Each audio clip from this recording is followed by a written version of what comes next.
دعاة المغرب مستعدون أن يذهبوا ويقيموا بالأسابيع والشهور في الصحراء وفي تندوف. After his repulsive and dangerous statements about jihad against Tindouf, Algeria, the existence of Mauritania, and his support for the occupation in Western Sahara, the head of the International Union of Muslim Scholars, Moroccan Ahmed Raysuni, was supposed to apologize to the Algerians and Mauritanians, according to what was announced by the Union's Secretary General, Ali Mahyiddin Qurradaghi. But what happened is that Raysuni continued his fallacies and lies, claiming that he was calling for peace talks in the region. I call to allow Moroccan scholars and preachers and all Moroccans to cross to the city of Tindouf and its camps to communicate and understand with their Moroccan Sahrawi brothers who are detained there about unity and brotherhood that we gathered and about the absurdity of the separatist project of which the Polisario Front is fighting.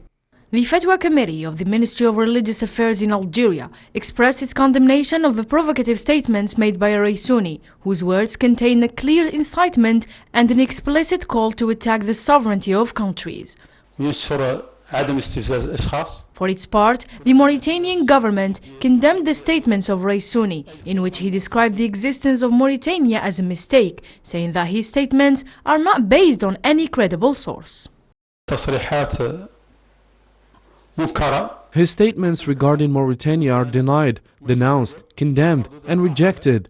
They are not based on any source that gives him any kind of credibility. They are against the evidence of history and geography, as well as the laws that govern the people.